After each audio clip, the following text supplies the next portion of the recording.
Bank teller rips up Black CEO mom's check, then sees her son's face on the bank's ad screen. The sound of the paper shredder wasn't loud, but in that moment, it was deafening. Helen Bradford watched in stunned silence as $10,000, her son's gift to help with her broken water heater, disappeared into metal teeth. The young teller with perfectly manicured nails didn't even blink.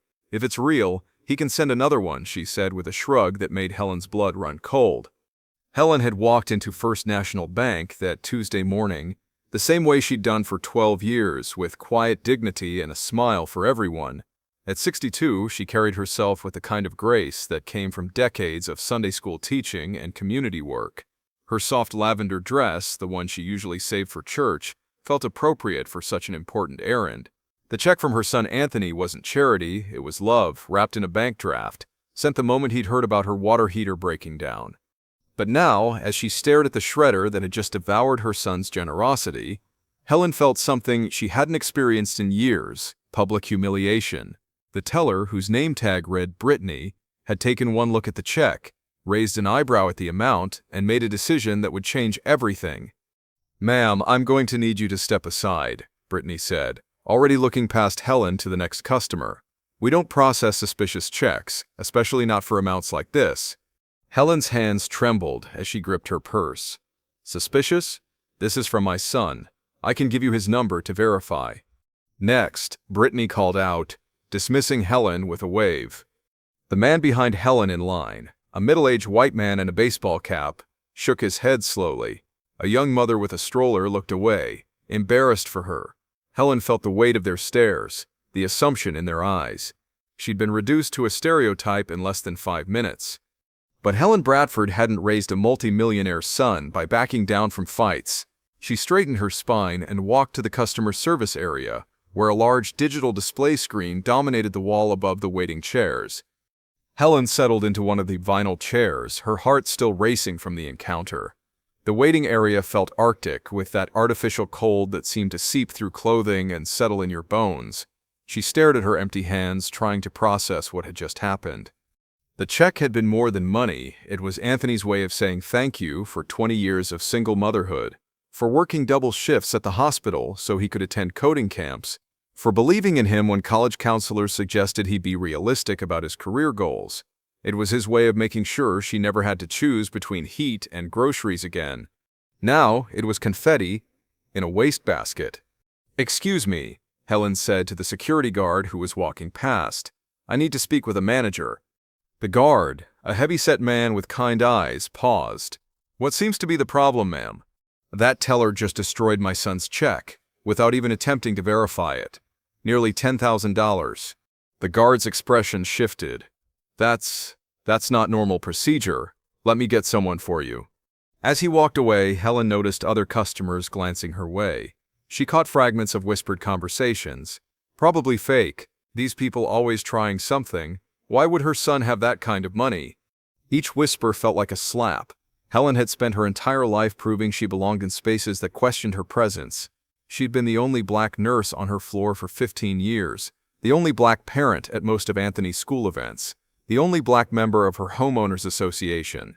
She'd perfected the art of making others comfortable with her success, her intelligence, her very existence. But today, sitting in this bank where she'd been a loyal customer for over a decade, Helen felt that familiar exhaustion that came with constantly having to prove her worth.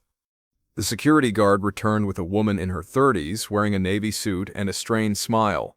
"Mrs. Bradford? I'm Angela Morrison, the assistant manager. I understand there's been some confusion about a check." Helen stood up, maintaining her composure despite the anger burning in her chest. "There's been no confusion. Your teller shredded my son's check without making any attempt to verify its authenticity. Well, sometimes our staff has to make judgment calls about suspicious transactions." "Suspicious based on what, exactly?" Helen's voice remained steady, but there was steel beneath the silk. Angela shifted uncomfortably. "The amount was... So you destroy it instead?" Before Angela could respond, something caught Helen's eye. The large digital screen above the waiting area had changed from displaying interest rates to showing a slideshow of community leaders and success stories. Helen watched as images of local business owners flashed across the screen. A restaurant owner, a real estate developer, a tech entrepreneur. Then the screen changed again, and Helen's breath caught in her throat. Anthony Bradford's face filled the digital display, his warm smile radiating confidence and success. The headline beneath his photo read, "Local CEO Anthony Bradford partners with First National Bank for $50 million Green Energy Initiative." Helen stared at the screen, her mouth slightly open. The photo showed Anthony in his signature navy suit, standing next to what appeared to be a massive solar installation.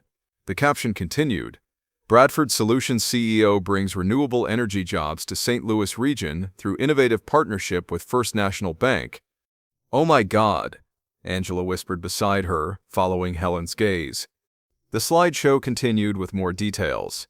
Anthony Bradford, 32, started Bradford Solutions 5 years ago and has grown it into one of the Midwest's largest renewable energy companies. His partnership with First National Bank will create over 500 local jobs and establish St. Louis as a leader in sustainable energy solutions. Helen turned slowly to face Angela, whose face had gone pale. "That's my son," Helen said quietly. Behind them, other customers had noticed the commotion. The man in the baseball cap who'd witnessed the earlier scene now stood with his mouth agape, staring between Helen and the screen. The young mother with the stroller had stopped pretending not to listen. "Mrs. Bradford, I think there's been a terrible mistake," Angela stammered. "You think?"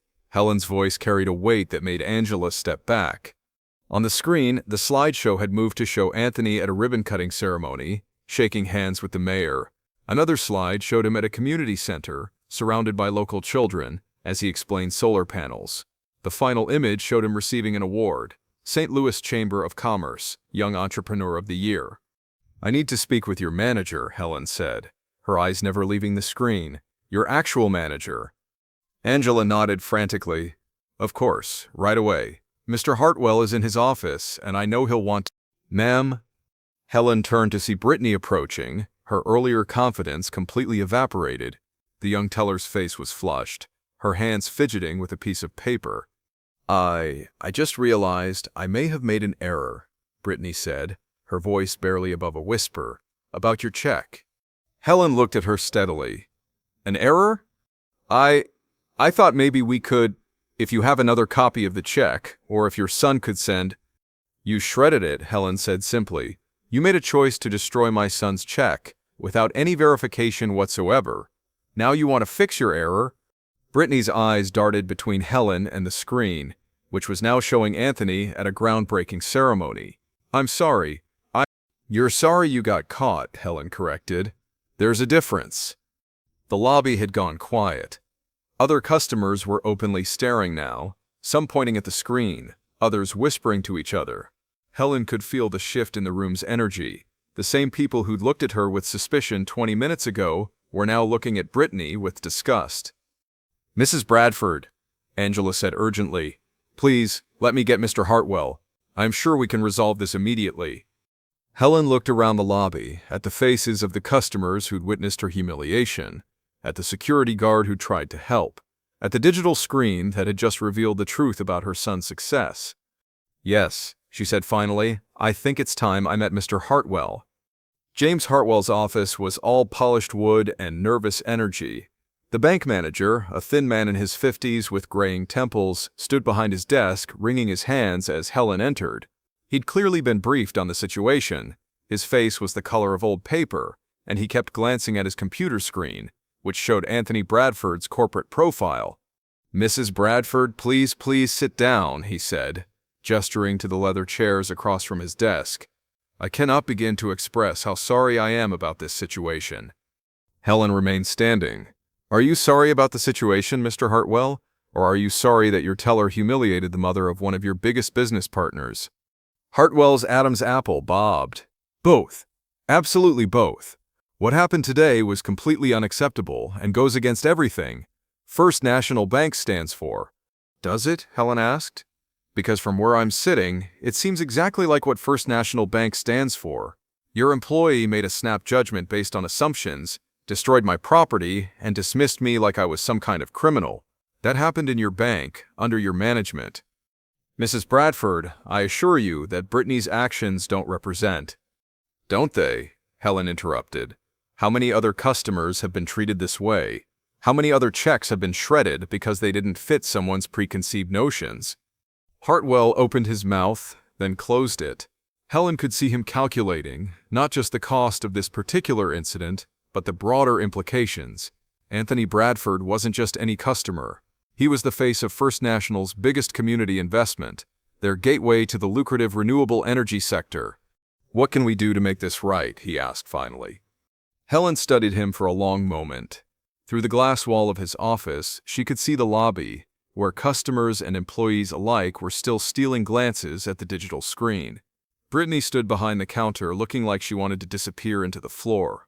First, Helen said, I want you to call my son directly and apologize. Not to me, to him. He needs to know that his business partner allowed his mother to be treated like a criminal. Hartwell nodded rapidly. Of course, I'll call him right away. Second, I want a written apology. A real one, not some corporate boilerplate. I want you to acknowledge exactly what happened here and why it was wrong. Absolutely. Third, Helen said, settling into the chair for the first time, I want to know what you're going to do to make sure this never happens to anyone else. Hartwell's brow furrowed. I'm not sure I understand. You should, Helen said, because if your bank is going to partner with my son's company, you need to understand that his success comes from serving communities that look like me, communities that have been dismissed, ignored, and humiliated by institutions exactly like this one. She leaned forward. Anthony didn't just stumble into success, Mr. Hartwell. He built his company specifically to bring renewable energy to underserved communities. He hires people who've been written off by other companies. He partners with minority-owned businesses that bigger firms won't touch. His success is built on recognizing value where others see problems. Hartwell was listening intently now, his earlier panic replaced by something that looked like genuine attention. So my question is this, Helen continued. If you're going to be his partner, what are you going to do to make sure your bank reflects those same values? Before Hartwell could answer, his phone buzzed. He glanced at the screen and went pale again. That's him, isn't it? Helen asked. Hartwell nodded. Anthony Bradford. He's asking for an emergency meeting. Put it on speaker, Helen said. Hartwell's hand hovered over the phone. Mrs. Bradford? I'm not sure that's... Put it on speaker, Mr. Hartwell. My son and I don't have secrets. With trembling fingers, Hartwell accepted the call and pressed the speaker button. Anthony's voice filled the office, controlled but carrying an edge that Helen recognized from his childhood, the tone he'd used when kids at school had called him names, when teachers had suggested he wasn't college material. Mr. Hartwell, I just got a very disturbing call from my mother. Mr. Bradford, I can explain. Can you? Because what she's describing sounds like something that should have been left in the 1960s. One of your employees destroyed a check I wrote to my mother, accused her of fraud, and humiliated her in front of other customers. Is that accurate? Hartwell shot a glance at Helen, who nodded slightly. Yes, sir. Unfortunately, that appears to be what happened. Appears to be. Anthony's voice was dangerously quiet now. Mr. Hartwell, my mother is sitting in your office right now, isn't she? Yes, sir. Good, because I want her to hear this directly from you. I want you to tell her exactly what you're going to do to make this right. Helen watched Hartwell squirm. She could picture Anthony in his downtown office, probably standing at his floor-to-ceiling windows, looking out over the city where he'd built his empire. She'd seen him in negotiation mode before, calm, methodical, and absolutely relentless. Mr. Bradford, I've already offered your mother a full apology, and we're prepared to make financial restitution for any inconvenience. Financial restitution. Anthony's laugh was sharp. Mr. Hartwell, do you know what my mother did when I was 12 and wanted to quit coding camp because the other kids made fun of my secondhand laptop? Hartwell looked confused. No, sir. She worked overtime for 3 months to buy me a new one. Not because I needed it. The old one worked fine, but because she wanted me to know that I deserved to be in that room, that I belonged there. Helen felt her throat tighten. She remembered those months, the extra shifts, the way her feet had ached by the end of each day. Today, your employee told my mother she didn't belong in your bank, that her son's success was suspicious, that she was some kind of criminal. Do you understand what that means to me? Mr. Bradford, it means that every success I've had, Every partnership I've built, every job I've created in this community, has been built on the back of a woman who was just humiliated in the same bank that claims to be my partner." The office fell silent. Helen could hear the hum of the air conditioning, the muffled sounds of the lobby outside. "What would you like me to do?" Hartwell asked finally. "First," Anthony said, "I want you to personally apologize to my mother, not as a business courtesy, but because you allowed someone under your management to treat her like garbage." I'm not finished. Second, I want to know what concrete steps you're taking to ensure this doesn't happen to anyone else. Training, policy changes, whatever it takes. Hartwell was scribbling notes frantically. "Of course, we'll implement immediate." "Third," Anthony continued, "I want to know if First National Bank is truly committed to serving all customers with dignity and respect, or if this partnership is just good PR for you." Helen saw Hartwell's face go white. She knew what Anthony was doing. He was giving the bank a chance to prove they were worthy of the partnership, but he was also making it clear that the partnership itself was now in question. "Mr. Bradford, I can assure you that First National Bank values our relationship with Bradford Solutions and with every member of our community." "Good," Anthony said, "because I'm driving over there right now, and when I arrive, I want to see exactly how you're going to turn this situation into something that actually serves our community." 20 minutes later, Helen watched through Hartwell's office window as a black Tesla pulled up to the bank's front entrance. Anthony Bradford stepped out, and even from a distance, Helen could see the controlled energy in his movements. He was dressed in his signature Navy suit, but there was something different about his posture, a tension that suggested he was operating on a different level than his usual calm professionalism. "He's here," Helen said unnecessarily. Hartwell stood up, straightening his tie. "Mrs. Bradford, I want you to know that I take full responsibility for what happened today. Your son has every right to be angry." "Oh, he's not angry," Helen said, watching Anthony stride toward the bank entrance. "Angry is what he gets when someone cuts him off in traffic. This is something else entirely." Through the glass wall, Helen could see the lobby react to Anthony's arrival. Customers and employees alike turned to look as he entered, some recognizing him from the digital display, others simply responding to the quiet authority he carried. Brittany, who was still at her station, looked like she wanted to sink through the floor. Anthony paused at the customer service desk, spoke briefly with Angela, then headed directly toward Hartwell's office. Helen could see him taking in the scene, the waiting area where she'd been forced to sit, the shredder where her check had been destroyed, the faces of the customers who'd witnessed her humiliation. "Mr. Bradford," Hartwell said, as Anthony entered the office, "thank you for coming. I know this is an incredibly difficult situation." Anthony nodded curtly at Hartwell, then moved directly to his mother. "Mom, are you okay?" "I'm fine, baby," Helen said, accepting his kiss on her cheek. "Just tired." Anthony turned back to Hartwell, and Helen saw the banker take an involuntary step backward. "Mr. Hartwell, I've been thinking about our conversation on the drive over here. I've been thinking about what this means for our partnership. Mr. Bradford, I want to assure you that what happened today was an isolated incident." "Was it?" Anthony moved to the window overlooking the lobby. "Because from where I'm standing, it looks like business as usual. Your employee made a judgment call about my mother based on assumptions that had nothing to do with banking and everything to do with prejudice." Helen watched Hartwell's face carefully. She could see him weighing his options, calculating the cost of losing Anthony's business against the cost of admitting systemic problems. "What do you want from us?" Hartwell asked. Anthony turned back to face him. "I want you to understand that this partnership isn't just about money, it's about values. Bradford Solutions doesn't just provide renewable energy, we provide opportunities for communities that have been overlooked by companies like yours." He gestured toward the lobby. "Every person who works for me, every subcontractor we hire, every community we serve, they're all somebody's mother, somebody's son.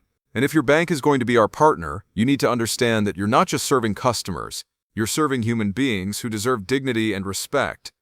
"Of course," Hartwell said quickly. "We absolutely understand that." "Do you?" Anthony asked. "Because I'm looking at a bank that just humiliated a woman who's been a loyal customer for 12 years. I'm looking at an employee who destroyed someone's property without verification. I'm looking at a system that failed in every possible way." Helen felt a surge of pride watching her son command the room. This was the boy who taught himself to code, who'd built his first website at 14, who turned a college startup into a multi-million-dollar company. But more than that, this was the son who'd learned his values from her, the importance of standing up for what's right, of treating everyone with dignity, of using success to lift others up. "So here's what's going to happen," Anthony continued. "You're going to show me exactly how you're going to change. Not promises, not policies, actions. Real, measurable changes that ensure this never happens to anyone else." Hartwell nodded eagerly. "Whatever you need." "And if you can't do that," Anthony said, his voice dropping to a whisper, "then Bradford Solutions will find a new banking partner, one that actually shares our values." 3 hours later, Helen sat in the bank's conference room, watching her son facilitate the most unusual business meeting of her life. Around the table sat Hartwell, Angela, the head of human resources, and 2 other executives who'd been called in for what was being termed a cultural assessment. Anthony had his laptop open, displaying a presentation he'd apparently created during the drive to the bank. "Unconscious bias in financial services," he was saying, "costs institutions millions of dollars annually in lost customers, legal fees, and reputation damage. But more importantly, it costs communities access to the financial tools they need to build wealth." Helen watched the faces around the table. These weren't bad people, she realized. They were simply people who'd never had to think about these issues before. Hartwell was taking careful notes. Angela kept glancing at Helen with what looked like genuine remorse. The HR director was asking detailed questions about implementing bias training. "The Bradford Solutions partnership represents a $50 million commitment," Anthony continued. "But that's just the beginning. We're planning to hire locally, bank locally, and invest locally. We're talking about creating a model for how financial institutions can serve diverse communities." "What would you need from us?" Hartwell asked. Anthony clicked to the next slide. "Comprehensive bias training for all customer-facing employees. New policies for check verification that don't rely on subjective judgment calls. Community outreach programs that actually reach underserved populations. And accountability measures that ensure these changes stick." Helen found herself impressed despite everything. Anthony wasn't just addressing the immediate problem. He was using this moment to create systemic change. It was exactly the kind of thinking that had made his company successful.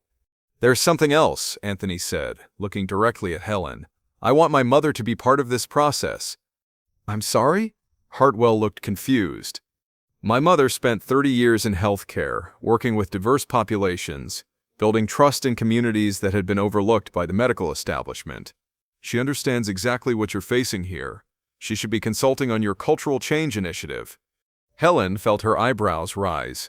"Anthony, I don't think—" "Mom, you've been doing diversity and inclusion work since before it had a name. Remember when you started the community health program at the hospital? Remember how you built trust in neighborhoods where people had been mistreated by healthcare providers?" Helen did remember. She'd spent years going door to door, building relationships, proving that the hospital was a place where everyone would be treated with respect. It had been some of the most rewarding work of her career. "Mrs. Bradford," Hartwell said, "would you be willing to help us? We would compensate you for your time, of course." Helen looked around the table at these executives who, 3 hours ago, had been defending the humiliation of a customer. Now they were asking for her help to prevent it from happening to others. "I'll consider it," she said finally, "but I have conditions." "Name them," Hartwell said immediately. "First, this isn't about fixing your PR problem. This is about genuinely changing how you serve your community. If you're not serious about that, don't waste my time." Hartwell nodded. "Understood." "Second, I want to see real accountability measures. Not just training sessions that people forget about in a week. Real consequences for employees who treat customers with disrespect." "Agreed." "Third," Helen said, looking directly at Anthony, "I want to see Brittany."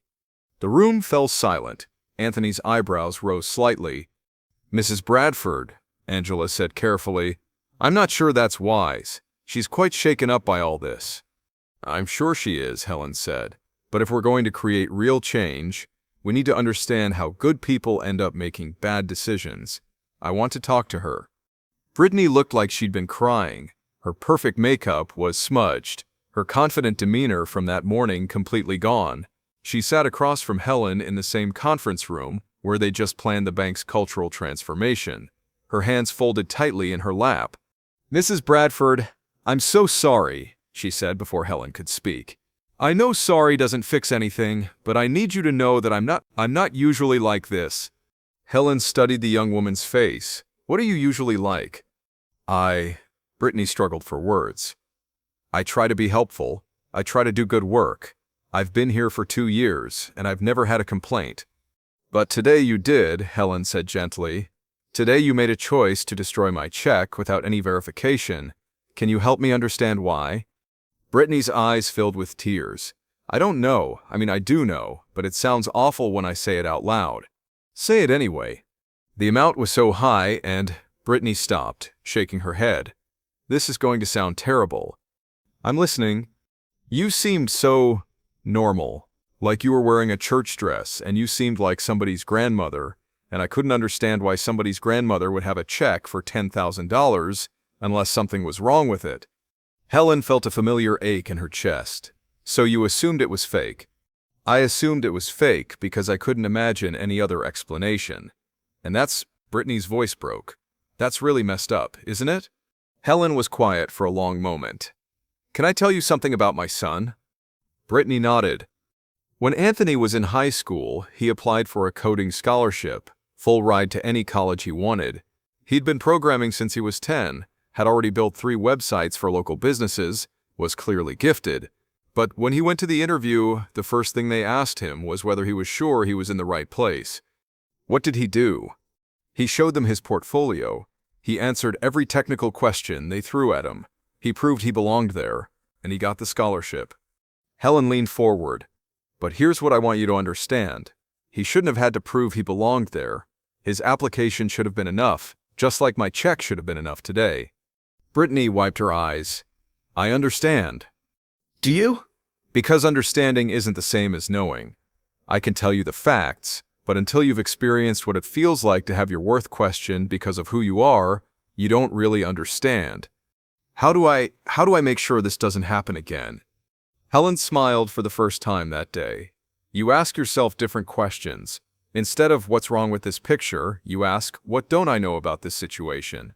Instead of this seems suspicious, you ask, what would I need to verify this? And if I'm not sure?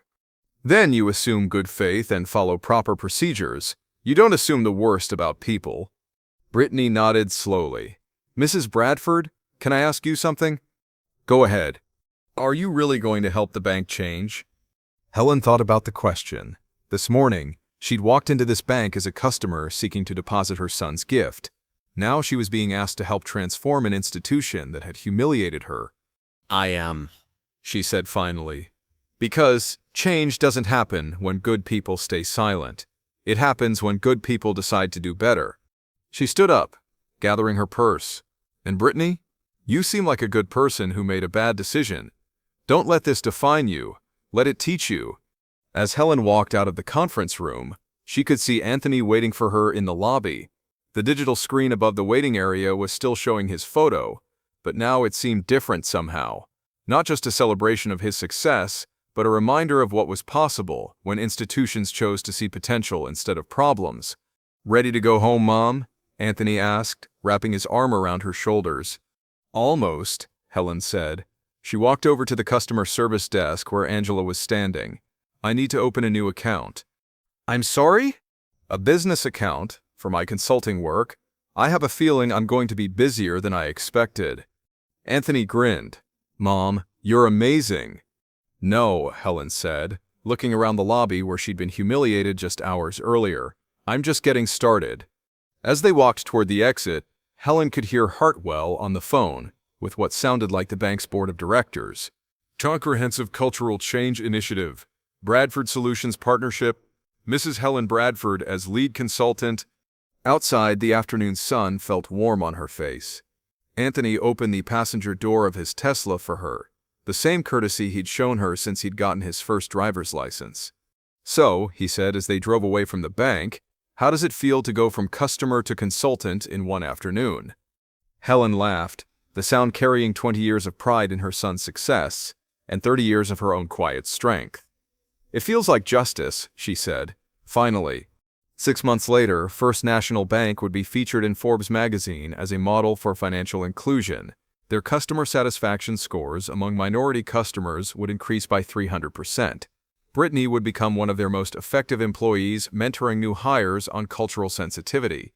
But that afternoon, driving home from the bank where she'd been humiliated and then empowered, Helen Bradford simply felt like a mother whose son had learned his values well, and a woman who discovered that sometimes the most powerful response to injustice is the decision to transform it into something better. The check had been destroyed, but the relationship it represented between a mother and son, between a community and its institutions, between what was and what could be, that was just beginning. The end of our story brings us full circle, but the real work of change is just beginning. Before we continue, let us know in the comments where you're watching from. And don't forget to like, share, and subscribe to the channel, because tomorrow at the same time, we'll bring you another story of Black people leading the way that you won't want to miss.